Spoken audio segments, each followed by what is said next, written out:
Hello friends, तो हम लेके आ गए हैं आपके लिए एक MCQs की सीरीज़ जिसके अंदर पे हमारे जितने रेडियोग्राफी के या एक्सरे टेक्नीशियंस के जो एग्ज़ाम होते हैं उन सबको प्रिपरेशन करने के लिए, उनको सबको प्रिपेयर करने के लिए हमने आपके लिए एक सीरीज़ प्रिपेयर की है जिसके अंदर पे हमारे जितने भी रेडियोलॉजी के MCQs है हम कोशिश करेंगे कि मैक्सिमम नंबर ऑफ जो हमारे पास में MCQs है मल्टीपल एग्जाम्स में जो आते हैं उन सबको हम यहाँ पे सॉल्व करने की कोशिश करेंगे। तो इस मॉडल पेपर के अंदर पे हमारा ये कोशिश रहेगी कि हम इसमें टेक्निकल तो लाएं लेकिन कुछ स्पेसिफिक हम इसके अंदर पे नॉन टेक्निकल का भी ऐड करने की कोशिश करेंगे। ठीक है, तो इसी तरीके से हमारे साथ में बने रहिए। तो आज से हम स्टार्ट कर रहे हैं हमारे फर्स्ट लेक्चर से, जिसके अंदर पे हम कुछ बेसिक्स MCQs आज लेने वाले हैं एक्सरे से। नेक्स्ट वीडियो में हम इसको अपग्रेड करते चले जाएंगे और कुछ टाइम के बाद हम इसमें नॉन टेक्निकल भी होगा, हम इसमें ऐड करने की कोशिश करेंगे।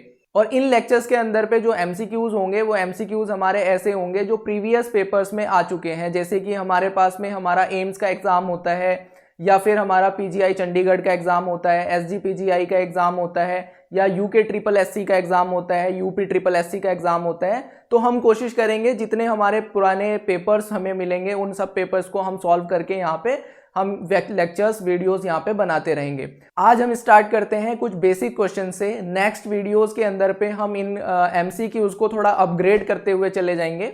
तो स्टार्ट करते हैं हमारे फर्स्ट क्वेश्चन से। तो हम देख लेते हैं हमारे पास में हमारा फर्स्ट क्वेश्चन क्या है। तो सबसे पहले हमारे पास में हमारा फर्स्ट MCQ है, हु डिस्कवर्ड एक्सरे। एक्सरे किसने डिस्कवर करी है, हमसे ये पूछा गया है। और इसके अंदर पे जो ऑप्शन दिए गए हैं वो ऑप्शन है हमारे पास में Marie Curie, Albert Einstein, William Conrad Roentgen और थॉमस एल्वा एडिसन। इसके अंदर पे जो चार ऑप्शन दिए गए हैं उन चार ऑप्शंस में से हमसे पूछा है कि हमारे पास में जो एक्सरे है, एक्सरे किसने डिस्कवर करी थी। तो आपको जैसे कि पता है हमारी जो एक्सरे है वो 1895 में और 8 नवंबर को, कब 8 नवंबर को हमारे पास में हमारी एक्सरे जो है वो डिस्कवर हुई थी।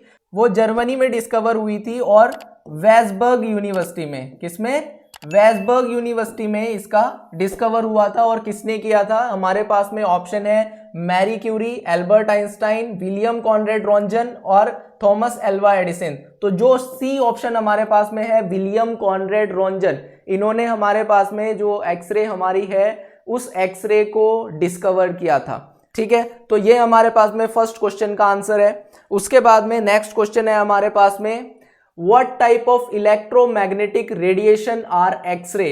मतलब कि जो हमारे एक्सरे है वो एक्सरे कौन सी इलेक्ट्रोमैग्नेटिक रेडिएशन है, किस टाइप की इलेक्ट्रोमैग्नेटिक रेडिएशन होती है एक्सरेज। और इसमें हमारे पास ऑप्शन दिए हैं, ऑप्शन ए है रेडियो वेव, ऑप्शन बी है माइक्रोवेव, ऑप्शन सी है विजिबल लाइट और ऑप्शन डी है हमारे पास में हाई एनर्जी आयनाइजेशन रेडिएशन।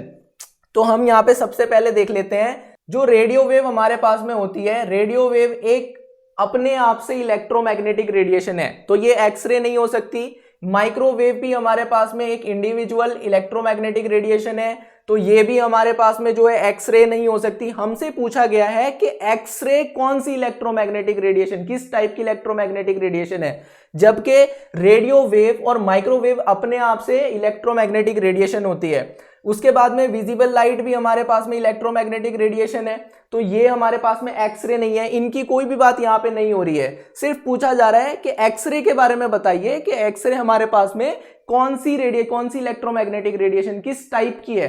तो हमें पता है कि हमारे पास में जो एक्सरेज होती है, एक्सरे हमारे पास में एक ऐसी रेडिएशन है जो कि आयनाइजेशन रेडिएशन है। कैसी है, आयनाइजेशन रेडिएशन। आयनाइजेशन रेडिएशन कैसे है कि जैसे हमारे पास में कोई एटम है तो ये इस एटम को क्या कर सकती है, आयनाइज कर सकती है। मान लीजिए इसके अंदर पे इलेक्ट्रॉन्स यहाँ पे मूव कर रहे हैं, कोई एक्सरे फोटोन हमारा यहाँ पे आया, इस पे इंटरेक्शन किया, इंटरेक्शन करने के बाद इस इलेक्ट्रॉन को यहाँ से इजेक्ट आउट करा दिया, तो इसके ऊपर पे क्या आ गया, पॉजिटिव चार्ज आ गया, तो ये इसको आयन कर सकती है, आयनिक इसको कर सकती है। तो इस वजह से हमारे पास में जो हमारी एक्सरेज होती है, एक्सरे हमारे पास में आयनाइजेशन रेडिएशन होती है और हाई आयनाइजेशन रेडिएशन होती है। तो यहाँ पे जो डी ऑप्शन होगा वो हमारे पास में करेक्ट ऑप्शन होगा। ठीक है, तो नेक्स्ट हम क्वेश्चन देख लेते हैं। नेक्स्ट क्वेश्चन हमारे पास में है what is the primary use of x-ray in medicine. यहां पे पूछा गया है कि हमारे पास में एक्सरे का प्राइमरी यूज क्या है मेडिसिन के अंदर। ठीक है, तो वो हम देख लेते हैं। इन्होंने ऑप्शन दिया है, ऑप्शन ए है किलिंग कैंसर सेल्स, उसके बाद में ऑप्शन बी है डिस्ट्रॉइंग बैक्टीरिया, उसके बाद में सी ऑप्शन हमें दिया गया है creating image of the inside of body, उसके बाद ऑप्शन डी है हाई एनर्जी आयनाइजेशन रेडिएशन। देखो हाई एनर्जी आयनाइजेशन रेडिएशन दिया गया है, जबकि हमारे पास में हमें पिछले ऑप्शन में पूछा गया था इलेक्ट्रोमैग्नेटिक रेडिएशन कौन सी होती है, तो वहां पे हमने ऑप्शन बताया था हाई एनर्जी आयनाइजेशन रेडिएशन।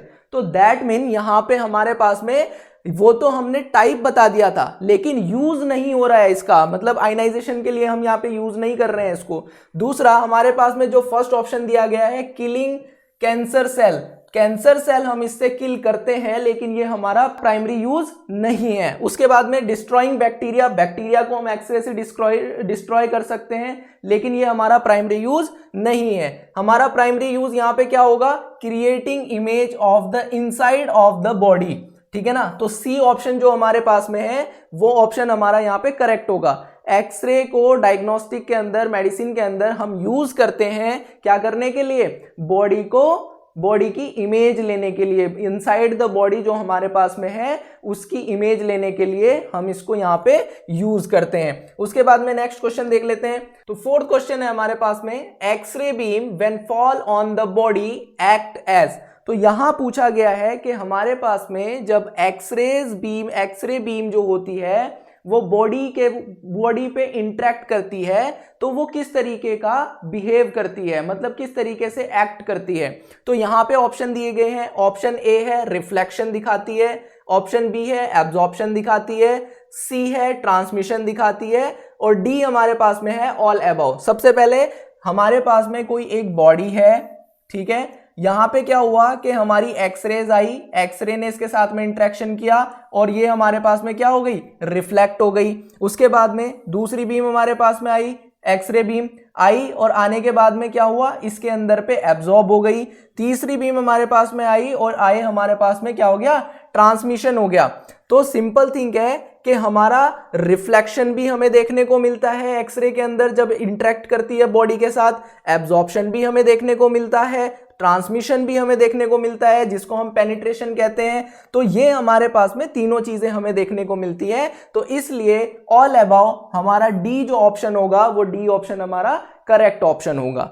ठीक है, उसके बाद में हम नेक्स्ट क्वेश्चन देख लेते हैं। नेक्स्ट क्वेश्चन है हमारे पास में the filament of the x-ray tube is made up of the tungsten due to, मतलब कि हमारा जो फिलामेंट होता है एक्सरे ट्यूब के अंदर, जो फिलामेंट होता है वो टंगस्टन का बना होता है, लेकिन क्यों हम उसको टंगस्टन का बनाते हैं, ये क्वेश्चन हमसे पूछा गया है।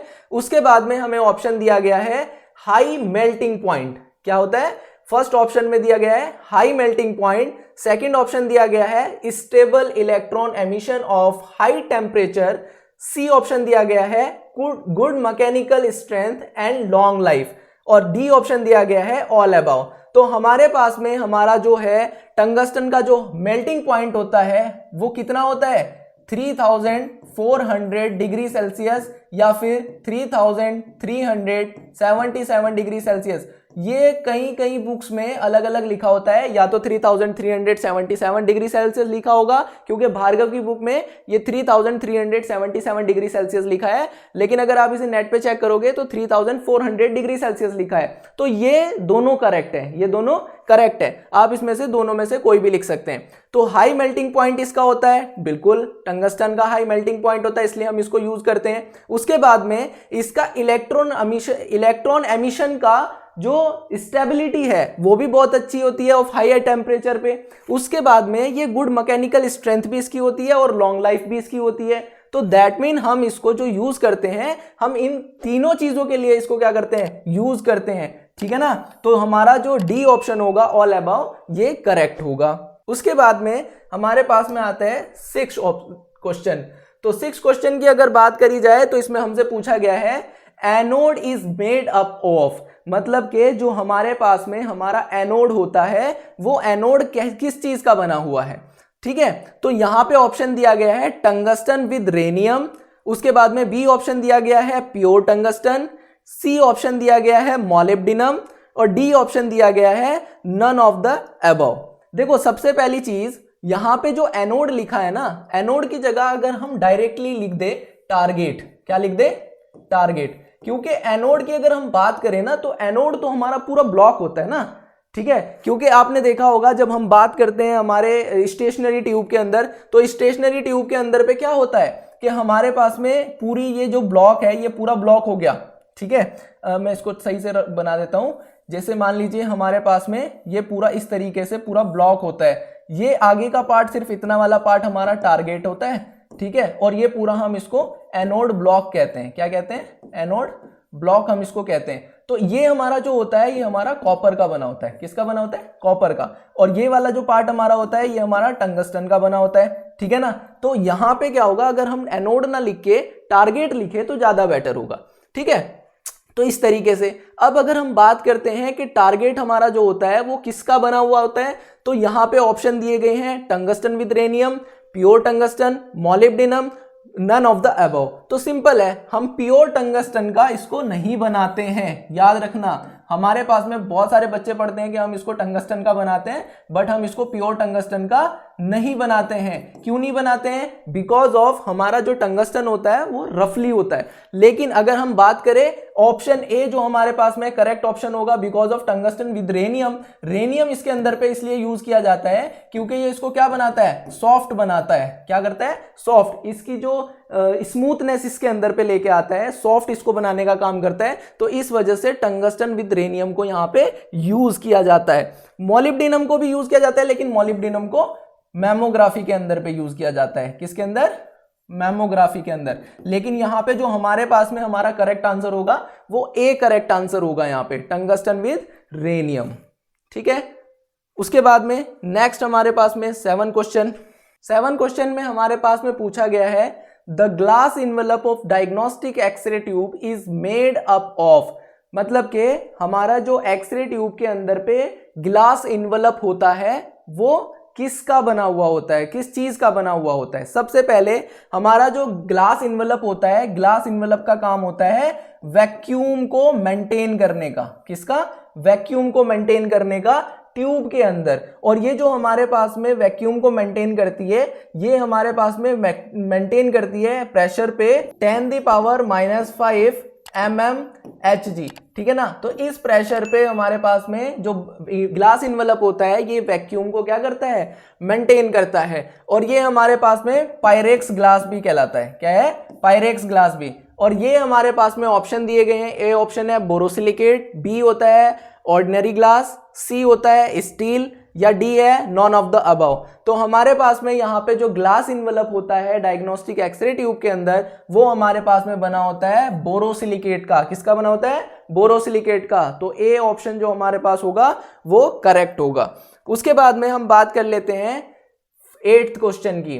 तो नेक्स्ट क्वेश्चन है हमारे पास में penetration of the tube is directly related to, penetration of the x-ray tube, tube नहीं एक्सरे होगा यहाँ पे, ठीक है। तो ये हमारे पास में मिस टाइपिंग है, तो ये एक्सरे होगा।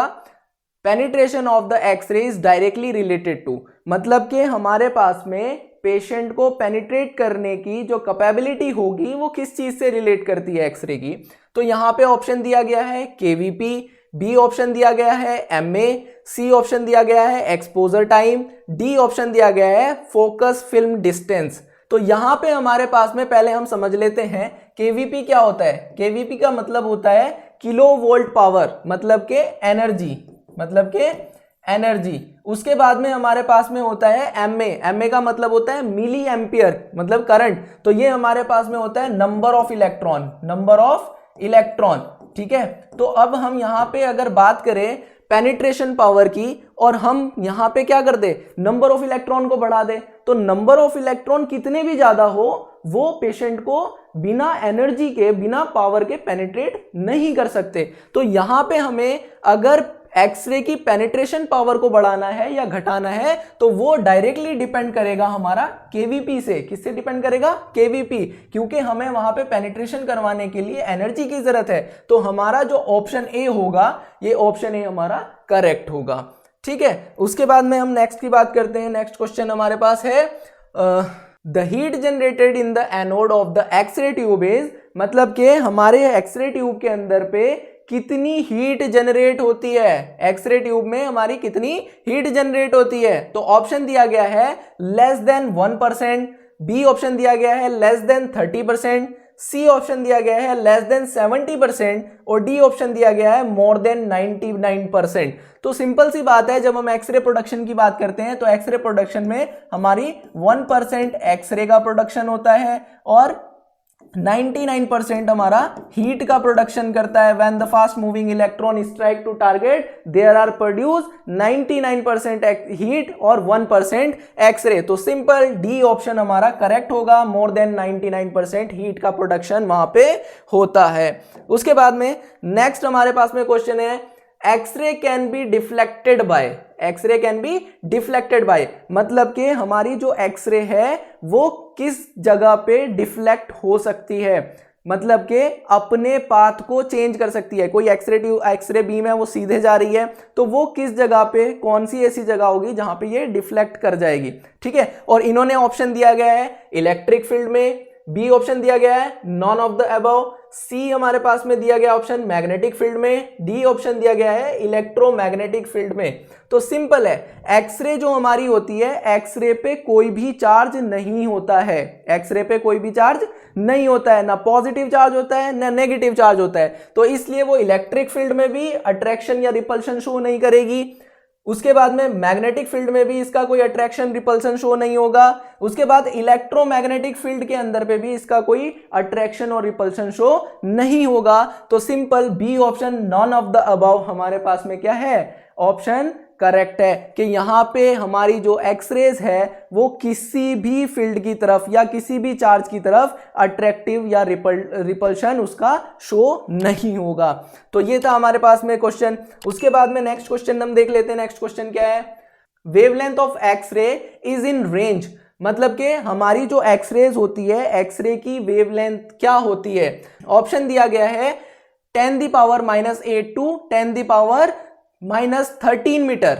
उसके बाद में ऑप्शन बी दिया गया है 10⁻⁻7 टू 10⁻⁻14 मीटर। सी ऑप्शन दिया गया है 10⁻⁻10 टू 10⁻⁻15 मीटर। उसके बाद डी ऑप्शन दिया गया है 10⁻2 टू 10⁻9 मीटर। तो यहां पे हमें सबको पता है कि एक्सरे की जो वेवलेंथ होती है, हम एक्सरे की वेवलेंथ को भी बोलते हैं कि ये हमारे पास में 0.01 नैनोमीटर टू 10 नैनोमीटर तक होती है। कितनी होती है? 10 नैनोमीटर तक। या फिर हम इसको ऐसा भी लिख सकते हैं कि एक्सरे की जो वेवलेंथ होती है वो 0.1 एंगस्ट्रॉम टू 1 एंगस्ट्रॉम तक होती है। कितनी होती है? एंगस्ट्रॉम तक होती है। तो ये हमारे पास में एक्सरे की वेवलेंथ होती है। तो सिंपल हमारे पास में क्या होता है कि ये हमारे पास में 10⁻⁻8 टू 10⁻⁻13 होगा। तो ए ऑप्शन जो हमारे पास में होगा ये हमारे पास में करेक्ट ऑप्शन होगा। क्या होगा? करेक्ट ऑप्शन होगा। क्लियर है? तो वेवलेंथ ऑफ एक्सरे हमारे पास में इस तरीके से हम यहां पे देख लेंगे। उसके बाद नेक्स्ट है all these are ionization radiation except, मतलब कि इसमें पूछा गया है कि हमारे पास जो ये ऑप्शन दिए गए हैं इसमें से कौन सी रेडिएशन है जो आयनाइजेशन रेडिएशन नहीं है। क्या नहीं है? आयनाइजेशन रेडिएशन नहीं है। सिंपल ऑप्शन दिया गया है एक्सरे, ऑप्शन बी दिया गया है गामा रे, ऑप्शन सी दिया गया है बीटा रे। रे नहीं होता, ये पार्टिकल होता है। ये क्या होता है? क्या होता है? हाँ, पार्टिकल होता है। तो यहां पे बीटा पार्टिकल या फिर हमारे पास में डी ऑप्शन है अल्ट्रा वायलेट रेडिएशन। सिंपल है, हमारे पास में एक्सरे आयनाइजेशन कर सकती है, गामा रेज आयनाइजेशन कर सकती है, बीटा पार्टिकल पे पॉजिटिव नेगेटिव चार्ज होता है तो हमारे पास में आयनाइजेशन कर सकता है। हमारे पास में जो अल्ट्रा वायलेट रेडिएशन होती है ये आयनाइजेशन नहीं कर सकती है। तो that mean option D is correct. ये हमारे पास में नॉन आयनाइजेशन रेडिएशन होती है।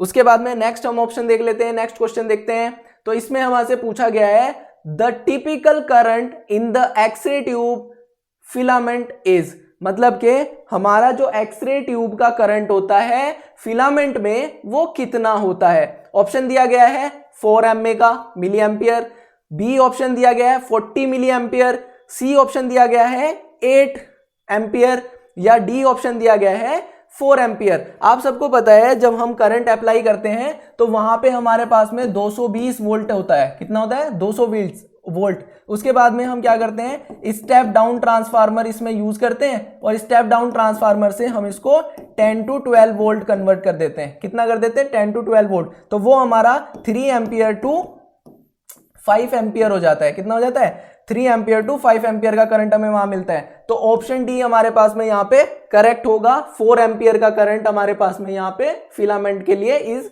यूजफुल। ठीक है ना? तो फिलामेंट का जो करंट होगा वो 4 एम्पियर यहाँ पे होगा। ठीक है, उसके बाद में नेक्स्ट हम बात करते हैं radio activity was first describe by, मतलब जो हमारे पास में रेडियो एक्टिविटी है वो किसने डिस्क्राइब करी थी, फर्स्ट किसने डिस्क्राइब करी थी। ऑप्शन दिया गया है W C Roentgen, William Conrad Roentgen, B option दिया गया है हेनरी बैकरल, सी ऑप्शन दिया गया है जोसेफ लिस्टर, उसके बाद डी ऑप्शन दिया गया है खुराना। तो आप सबको पता है कि हमारी जब एक्सरे का डिस्कवर हुआ 1895 में, उसी के एक साल के बाद 1896 में हमारी रेडियो एक्टिविटी का डिस्कवर हुआ। किसमें? 1896 में। ठीक है, और किसने किया था? हेनरी बैकरल ने किया था। तो ऑप्शन बी हमारे पास में करेक्ट है। ये एक प्योर इंसिडेंट है, इसके ऊपर पे हमने वीडियो बना रखी है रेडियो एक्टिविटी की हिस्ट्री पे। तो ये हमारे पास में रेडियो एक्टिविटी जो डिस्क्राइब करी थी हेनरी बैकरल ने करी थी। किसने करी थी? हेनरी बैकरल ने करी थी। उसके बाद नेक्स्ट क्वेश्चन देख लेते हैं। नेक्स्ट क्वेश्चन है when the filament of the cathode is heated, मतलब कि जब हमारे पास में कैथोड में जो फिलामेंट लगा है हम उसको हीटेड करते हैं तो उसमें क्या होता है। सबसे पहली चीज, ए ऑप्शन इसमें दिया गया है neutron are emitted, B option दिया गया है एटम आर एमिटेड, उसके बाद सी ऑप्शन दिया गया है electron are emitted, D option दिया गया है एक्सरे आर एमिटेड। यहाँ पे ऑप्शन दिया गया है एक्सरे आर एमिटेड, तो हम यहाँ पे एक्सरे प्रोड्यूस करवाने के लिए यूज फिलामेंट को हीटअप करते हैं। ठीक है ना? वो तब ही होगा जब वहां पे इलेक्ट्रॉन स्ट्राइक करेंगे। तो एक्सरे का प्रोडक्शन तो यहाँ पे नहीं हो रहा है, एटम पूरा बाहर निकल के जाएगा नहीं, न्यूट्रॉन यहाँ पे निकलेगा नहीं, तो सिंपल है इलेक्ट्रॉन आर एमिटेड। यहाँ पे क्या होगा? Electron are emitted. और जब इलेक्ट्रॉन हमारे यहाँ से एमिट होते हैं तो उसको हम कहते हैं, क्या कहते हैं? थर्मो आयनिक एमिशन। क्या कहते हैं? थर्मो आयनिक एमिशन। ठीक है ना? क्या कहते हैं? थर्मो आयनिक एमिशन। उसमें हम कहते हैं कि जब इलेक्ट्रॉन को हीट अप करते हैं तो वहां से हमारे जो इलेक्ट्रॉन होते हैं वो इलेक्ट्रॉन वहां से निकलते हैं। ठीक है, तो नेक्स्ट क्वेश्चन हम देख लेते हैं। नेक्स्ट क्वेश्चन हमारे पास में क्या है? नेक्स्ट क्वेश्चन है which one of the following metal has highest melting point या मेल्टिंग टेम्परेचर। यहां पे हमारे पास में 4 ऑप्शन दिए गए हैं और पूछा गया है कि इन चारों में से कौन सा ऐसा मटेरियल है जिसका मेल्टिंग पॉइंट सबसे ज्यादा है। तो हम देख लेते हैं। ए ऑप्शन दिया गया है टंगस्टन, बी ऑप्शन दिया गया है कॉपर, सी ऑप्शन दिया गया है माइल्ड स्टील, डी ऑप्शन दिया गया है एल्यूमिनियम। तो यहां पे पहले देख लेते हैं किसका टेम्परेचर कितना होता है। टंगस्टन की बात करें तो टंगस्टन का 3400 डिग्री सेल्सियस ये हमारे पास में टंगस्टन का होता है। कॉपर की अगर बात करें तो कॉपर का हमारे पास में होता है 1080 डिग्री सेल्सियस। उसके बाद में माइल्ड स्टील की बात करें तो माइल्ड स्टील ये डिपेंड करता है हमारे स्टील पे, तो हम इसको डायरेक्टली लिख देते हैं ये हमारा 1300 टू 1500 पे डिपेंड करेगा। उसके बाद में एल्यूमिनियम की बात करें तो एल्यूमिनियम का जो एटॉमिक नंबर मेल्टिंग पॉइंट होता है वो हमारे पास में 660 डिग्री सेल्सियस। तो यहां पे अगर हम कंपैरिजन देखें तो सबसे ज्यादा हमारे पास में किसका है? टंगस्टन का मेल्टिंग टेम्परेचर सबसे ज्यादा है। तो ए ऑप्शन हमारे पास में करेक्ट होगा। इसी का ही हमारे पास में जो मेल्टिंग पॉइंट है सबसे ज्यादा है इन मटेरियल के अंदर। उसके बाद में नेक्स्ट देख लेते हैं हम। नेक्स्ट क्वेश्चन हमारे पास में क्या है? नेक्स्ट क्वेश्चन है light ray and x-ray have same, मतलब कि कौन सी ऐसी चीज है जो लाइट के पास भी है और एक्सरे के पास भी है और सिमिलर है। क्या है? सिमिलर है। ऑप्शन दिया गया है वेलोसिटी ए, बी हमारे पास में ऑप्शन दिया गया है वेवलेंथ, सी ऑप्शन दिया गया है एनर्जी, डी ऑप्शन दिया गया है फ्रीक्वेंसी। तो सबसे पहले हम बात कर लेते हैं वेलोसिटी। वेलोसिटी को हम स्पीड भी कहते हैं, क्या कहते हैं, स्पीड। तो ये हमारे पास में जो लाइट की और एक्सरे की स्पीड होती है वो सिमिलर होती है, ठीक है। तो जो लाइट की स्पीड होती है वो होती है हमारे पास में 3 × 10⁸ मीटर पर सेकंड। ये हमारे पास में लाइट की जो स्पीड होती है वो इतनी होती है।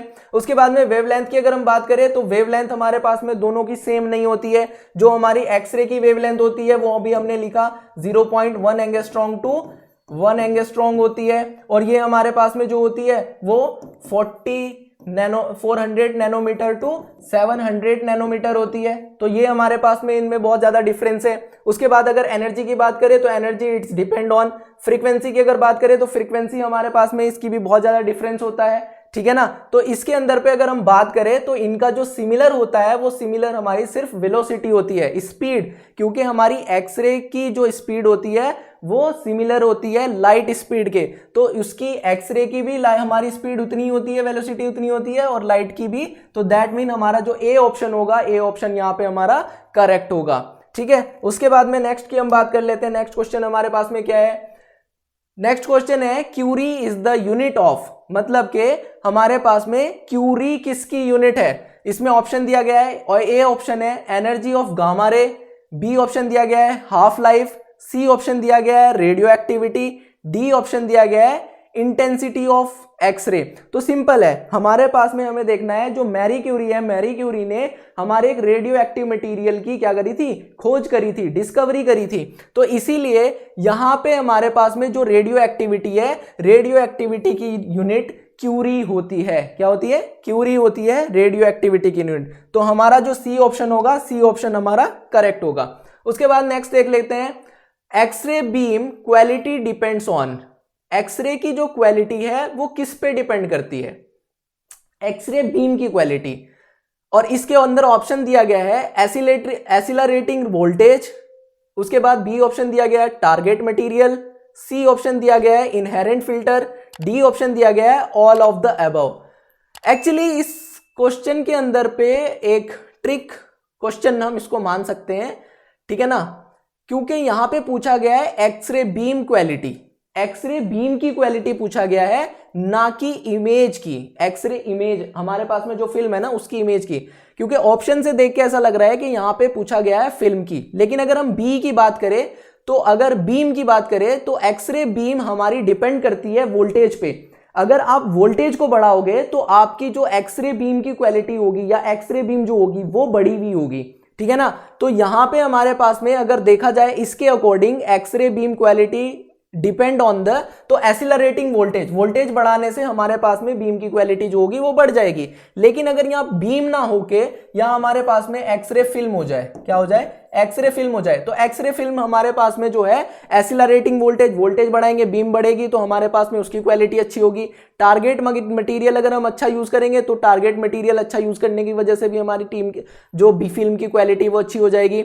उसके बाद में इनहेरेंट फिल्टर, अगर हम फिल्टर लगाएंगे तो हमारे पास में तब भी उसकी इमेज क्वालिटी अच्छी हो जाएगी। तो उसकी वजह से हमारे ऑल ऑफ द अबव, हमारा जो तीनों चीजें हैं वो बिल्कुल एक्यूरेट होगी।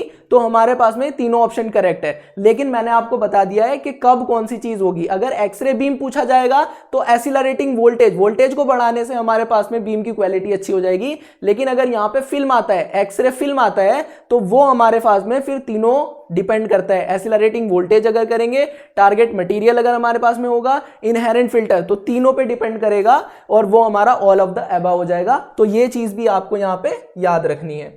नेक्स्ट हमारे पास में क्वेश्चन पूछा जा रहा है कि x-ray beam can be detected by which of the following human sense, मतलब कि जो हमारी एक्सरे बीम है, एक्सरे बीम को ह्यूमन के किस ऑर्गन से, सेंस ऑर्गन से हम क्या कर सकते हैं, डिटेक्ट कर सकते हैं। ऑप्शन दिया गया है, ऑप्शन ए है नोज, बी ऑप्शन है ईयर, सी ऑप्शन है आईज, डी ऑप्शन है can not B detected by any of the human sense organ, मतलब कि हमारे पास में किसी भी ऑर्गन से हम इसको क्या नहीं कर सकते, सेंस नहीं कर सकते। सिंपल है, हमने एक्सरे की प्रॉपर्टी के अंदर पढ़ा है, x-ray can be heard, x-ray can be smell, x-ray can be seen. हम इसको देख भी नहीं सकते, हम इसको सूंघ भी नहीं सकते, हम इसको जो है सुन भी नहीं सकते, ठीक है ना। तो सिंपल थिंग है, ना नोज से इसका पता चलेगा, ना ईयर से पता चलेगा, ना ही आईज से पता चलेगा। तो simple can not B detected by any of the human sense organ, हम इसे किसी भी सेंस ऑर्गन से डिटेक्ट नहीं कर सकते। उसके बाद में नेक्स्ट क्वेश्चन देख लेते हैं। नेक्स्ट क्वेश्चन पूछा गया है x ray photon carry which of the following charge. जो एक्सरे हमारी होती है, एक्सरे फोटोन हमारा होता है, तो वो कौन सा चार्ज कैरी करता है। इस क्वेश्चन में बच्चों को बहुत ज्यादा कंफ्यूजन होती है, क्योंकि उन्हें लगता है कि इलेक्ट्रॉन कन्वर्ट हुए हैं, हमारे क्या हुए हैं, इलेक्ट्रॉन कन्वर्ट हुए हैं, इलेक्ट्रॉन की काइनेटिक एनर्जी कन्वर्ट हुई है, तो हो सकता है उसमें नेगेटिव चार्ज आ गया हो या पॉजिटिव चार्ज हो गया। बच्चों से हम कभी क्वेश्चन पूछते हैं तो बच्चे आंसर करते हैं, कभी पॉजिटिव करते हैं, कभी नेगेटिव करते हैं। सिंपल आपको समझना है, हमारे पास में एक्सरे के अंदर पे कोई भी चार्ज नहीं होता है, एक्सरे पे कोई भी चार्ज, एक्सरे न्यूट्रल होती है, गामा न्यूट्रल होती है। तो याद रखना है, एक्सरे पे पॉजिटिव चार्ज भी नहीं होता, एक्सरे पे नेगेटिव चार्ज भी नहीं होता। तो हमारा डी ऑप्शन जो है वो करेक्ट है, don't carry any charge. X ray photon कोई भी चार्ज को कैरी नहीं करता है। उसके बाद में नेक्स्ट पे बात कर लेते हैं, what is the speed of x-ray beam in vacuum. Simple, अभी हमने इसका पिछले पे क्वेश्चन भी पढ़ा, what is the similar of light and x-rays. तो यहां पे सिंपल है, ऑप्शन दिया गया है 3 × 10⁻10 मीटर पर सेकेंड। उसके बाद बी ऑप्शन दिया गया है 3 × 10⁸ मीटर पर सेकेंड। उसके बाद सी ऑप्शन दिया गया है 3 × 10⁻20 मीटर पर सेकेंड, और डी ऑप्शन दिया गया है 3.7 × 10⁷ मीटर पर सेकेंड। तो सिंपल हमारे पास में B option is correct, 3 × 10⁸ meter per second, ठीक है। तो ये हमारे पास में स्पीड ऑफ लाइट और स्पीड ऑफ एक्सरे होती है। Which of the following ray can not be focused by lens. हमारे पास में कौन सी रे है जो लेंस से फोकस नहीं की जाती। मान लीजिए हमने एक लेंस लिया इस तरीके से, ठीक है, ये हमारे पास में एक लेंस हो गया। अब यहां पे क्या हुआ, हमने यहां से कुछ एक्सरे की जो बीम है, या पहले लाइट बीम ले लेते हैं, लाइट बीम को हमने यहां पे लिया, और इस लाइट बीम को इस लेंस ने एक जगह पे क्या कर दिया, मान लीजिए यहां पे इसने क्या कर दिया, इसको फोकस कर दिया। क्या कर दिया, फोकस कर दिया, ठीक है। तो ये हमारे पास में जो लाइट होती है, लेंस होता है, लेंस लाइट को एक जगह पे फोकस कर सकता है। लेकिन अगर देखा जाए हमारे पास में जो एक्सरेज होते हैं या अल्फा रेज होते हैं, ये हमारे पास में ऐसे रेज होते हैं जिनके अंदर पे एक तो हमारे पास में ट्रांसमिशन होता है।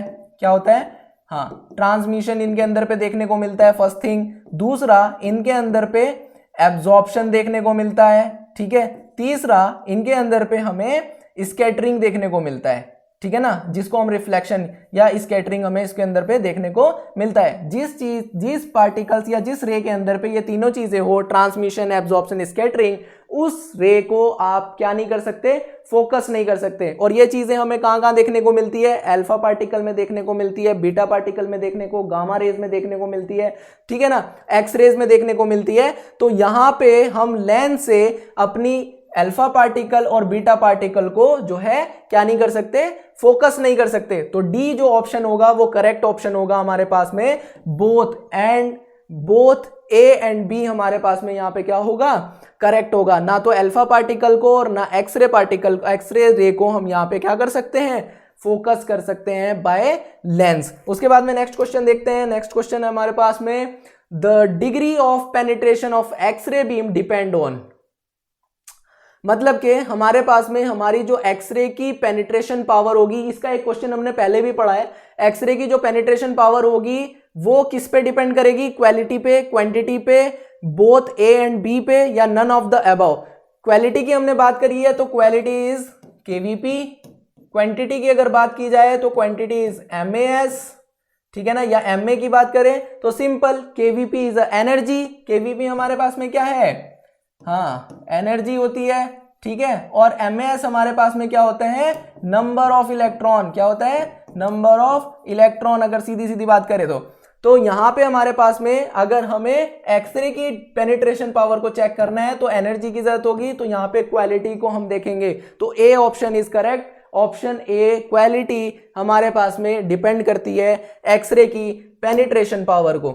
उसके बाद में नेक्स्ट क्वेश्चन है हमारे पास में, at 70 kilovolt power what will be the energy of bremsstrahlung radiation produce, मतलब कि इसने पूछा है अगर 70 किलो वोल्ट पावर हम यहाँ पे यूज करते हैं तो हमारे पास में जो एनर्जी ऑफ ब्रह्मस्लन रेडिएशन होगी वो कितनी प्रोड्यूस होगी। ऑप्शन दिया गया है 70 kilo electron volt power, option B दिया गया है 35 kilo electron volt power, option C दिया गया है anything up to 70 kilo electron volt, option D दिया गया है नन ऑफ द अबव। तो सिंपल है, अगर 70 किलो वोल्ट पावर हम यहाँ पे एनर्जी यूज कर रहे हैं, पावर यूज कर रहे हैं, तो हमारे पास में जो यहाँ पे रेडिएशन प्रोड्यूस होगी ब्रह्मस्लन रेडिएशन वो हमारी 0 से लेके 70 किलो इलेक्ट्रॉन वोल्ट तक की कितनी भी हो सकती है। तो सी ऑप्शन जो हमारा होगा वो सी ऑप्शन हमारा करेक्ट होगा। ठीक है, तो ये थे हमारे पास में 25 MCQs जो कि फर्स्ट लेक्चर के अंदर पे आज हमने बात करी है और सारे क्वेश्चंस हमारे बेसिक थे। नेक्स्ट वीडियो के अंदर हम कुछ अपग्रेड MCQs लेके आएंगे, इसी तरीके से हम लेवल हाई करते चले जाएंगे और फिर इसी तरीके से हम मैक्सिमम नंबर ऑफ MCQs को सॉल्व करने की कोशिश करेंगे। तो आज की वीडियो में इतना ही। Thank you very much. Please subscribe my channel.